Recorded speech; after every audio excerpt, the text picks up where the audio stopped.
Hey everybody, I hope you are having an amazing day today. My name is Mercer and welcome back to another episode of Character War. And today on Character War we have two awesome video game swordsmen. I am of course talking about none other than Sora, the time-wielding warrior from Kingdom Hearts, fighting Shulk, the rogue but hero warrior from Xenoblade. So who wins this fight? Well, let's see for ourselves. Sora was born on the peaceful prairie of Destiny Island, along with his friends Riku and Kairi. This is an interesting background, by the way. While Sora and Riku and Kairi were growing up, they honed their athletic skills until a being mischievous called the Heartless came and attacked Destiny Island. While Sora combated him long enough, there was light in this darkness. The form of a Keyblade showed up to help him defend and defeat the Heartless. And while he could do a lot with this Keyblade, he was eventually overcome by the Heartless, and was sent into a vortex that put him with Donald Duck and Goofy. There, they were actually time-hopping warriors and recruited Sora to help them defeat the Heartless. Despite having bad fashion choices, they all teamed up and became time-hopping heroes, and Sora became a true hero. Like the Keyblade, like Sora, the Keyblade has many natural abilities. It's amazing up close and can do awesome damage, but it also has numerous different projectiles and elemental attacks. It can send fireballs, lightning, ice from the sky, and shoot energy beams. It can also allow Sora to glide through the air with ease, teleport, manipulate gravity, and build energy fields. And his most powerful ability is Ragnarok, an ability that sends multiple different homing energy beams, all directed towards one opponent. But Sora can also send a laser that can fly all the way and destroy part of the moon, which would likely destroy almost anyone. Sora can also weaponize the Keyblade with numerous different keychains. These keychains often allow Sora to manipulate to directly enhance his elemental attacks, provide him with defense, speed, attack power, etc., along with numerous different projectiles. He can even manipulate gravity in many instances. While this made Sora an amazing warrior at heart, he had lots of fun being just a nice guy. He strengthened the relationship between Goofy and Donald, and became a proper warrior along with Riku and Kairi. With all this and more, Sora has plenty of feats to back up the claim of how great a hero he is. He's taken on and even lifted numerous different heavy objects over his head, like barrels and boulders. He's able to take on Hercules, who could throw rock monsters into orbit, and even be around mountain level. And he could take a hit from him too. Sora can also dodge lightning bolts from Ursula. This was the trident of Neptune, which allowed it to hit multiple lightning bolts at a time. He could even block all of these lasers from every angle. He could cut this large building in half and send it like it's nothing by throwing it. He could take a hit from a musket and even can hold back the jaws of Cerberus, both of them. He can even take a hit from the fires of Hades and the power of a lion, as powerful as Scar.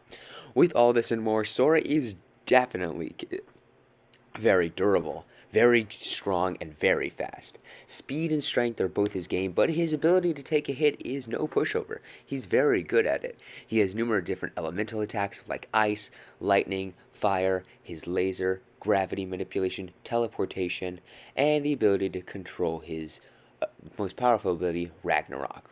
With all this and more, Sora has proved how great of a warrior he is, and his biggest flaw is that he's not very independent, but this hasn't stopped him. He's mostly with his friends all the time anyway, and when he fights on alone, he's no pushover either. So, still, despite having that independence problem, Sora is still an incredible warrior. In the world of Xenoblade, there are two opposing forces, and correct me if I'm saying this wrong. The Bionis and the Mechonis. I must have played Xenoblade in a different way. That's how I heard them say it, at least. Point being, these two sides have been at war for years, both sides being nearly unbreakable. And the Bion, well, to an extent. And the Bion has forged a weapon called the Monada, a powerful blade used to combat Xanza, the creator of the mod in the first place. This wound up in a runaway hero, Shulk, and once Shulk picked up the Monada, he teamed up with the Bionis to become the great hero that he was destined to become. He's wielded multiple different Monadas in the past, but most of them have the same amount of abilities, and he's quite an excellent warrior with them as well. He's an amazing swordsman and has numerous different attacks to combat this as well. He even has a cure ability that allows him to heal, but he can extend the blade on the Monada to cut through almost anything. He has air slash, jump slashes, numerous different slashes, as well as being able to generate a long foot blade and blast out different projectiles, like different blade cutting attacks through the air. Shulk also can provide a small shield. And speaking of shield, Shulk has numerous different power-ups as well, but we'll get into that in a little bit. In the end, yes, let's talk about the power-ups actually right now, by the way. Shulk's power-ups include Jump, Speed, Shield, Buster, and Smash. With Smash, it increases Shulk's knockback power. With Buster, Shulk increases health and strength. With Shield, Shulk has an shield around him. It's pretty self-explanatory.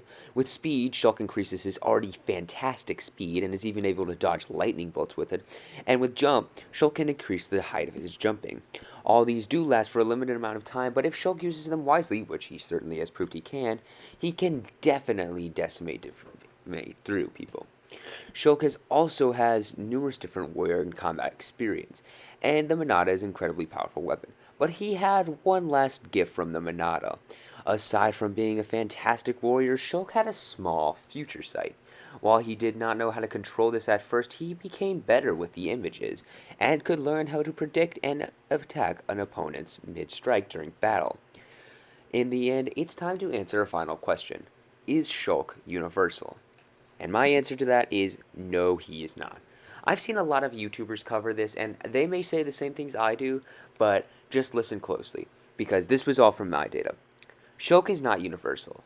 Yes, the Monada was created by Zanzo, who is a godlike being at least, and the Monada is used to defeat powerful beings, and it can provide extra armor, but in reality, the Monada is not universal. It does not make Shulk universal, and the Monada isn't either. It can easily be overcome and even overtaxed. And despite it having great strength, it's not exactly the best. But still, Shulk's feat definitely overcome the fact that he may not be universal. He's fast enough to dodge lightning in his speed form, and tough enough to take numerous different hits without going down, though this can be overtaxed. Shulk can even block and defend, and there's not this Dreadnought by the way, but a Mechanist Dreadnought's attack, which should be mountain level, meaning Shulk's strength should be around that too, which is fantastic. Shulk can also dodge some point-blank lasers, but his most powerful feat was when he was able to dodge lightning through his speed form. With all this and more, Shulk has definitely proved himself to be a fantastic warrior and hero. He's always there to protect the ones he loves, no matter what. With his Xenoblade, in the Xenoblade games, Shulk has the Monada and his future sight, and that's more than enough he needs to be a hero. Despite being an enemy of the Mechanists, he is a warrior. So, who wins this fight? Well, I had to go over a lot of different research for this. Starting off, we have physical stats. Shulk was way better with strength, but Sora had the edge in every other category. Yes, Shulk was able to hold back the mountain level, which is incredibly strong. But recall that Hercules was able to throw a large rock monster into orbit, a feat that takes an amazing amount of force. Not around the same level of force as the mountain level attack that Shulk took on, but from the large Mechanist, but still near that, if not by saying the least. Sora was also way faster. Recall that Shulk needed the speed advantage to go into battle, and Sora could just dodge lightning from all over with limited ease, as well as being able to deflect all of those lasers from near every corner with the combined power of Riku. And though it was with Riku, he was still able, all of those lasers should definitely be able to decimate him, especially since they're going at that kind of speed. Sora was also more durable. Shulk's ability to take a hit has not been very consistent. Yes, he's more of an offensive fighter than a defensive fighter. And while Sora is very good, it does not really count the fact. While Shulk is very good at offensive, Sora has plenty of projectiles over Shulk. The only projectile that Shulk really has is the ability to shoot energy waves out of his Monada and his dash attack. But Sora can do multiple different elemental attacks, energy attacks, and the Keyblade is not a slouch up close, so it can rival the Monada in base form. And now it's time to answer the final question. Could Shulk's future sight affect Sora and help him win the fight? Well, you have to answer a lot of questions for this. Shulk's future sight has proven to be inconsistent, to say the least, and while it has helped him over the time, it does not help him against. It sometimes fails on him when fighting Mechanis, so it is inconsistent. And while he's learned to control it better, it's like One for All with Izuku in Season 2. He's still in My Hero Academia, by the way. He's still able to go down, just not the way he was before. So, in the end, the future sight, while it's good, isn't exactly the most consistent thing to rely on in the fight. Sora also had numerous different projectiles over Shulk, as I've said before, and better speed and durability. In terms of just base form, the Keyblade could not rival the Monada in up close in combat. And while Shulk has needed to get up close before, Sora had definitely enough to keep him at a distance, as most Mechanis do. In terms of strength, Sora could rival that strength, and so all of these favoring odds seem to be able to go to Sora. Alright. In the end, Sora's speed was far better than Shulk's, being able to dodge lightning while Shulk needed his speed advantage, and while Shulk had did not have durability in the bag at all. Sora was far more durable, and could rival Shulk's superior strength. In the end, Sora was better in most categories, aside from strength. So, in the end, the winner of this character war is Sora.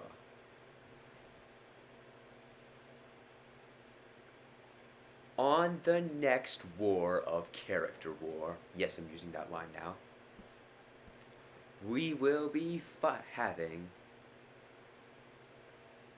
Sephiroth, the one-winged angel from Final Fantasy, versus Hakumen, the slayer of the Black Beast and hero from Blaze Blue. Hope you guys like, subscribe, and comment, and I will see y'all all then. Later.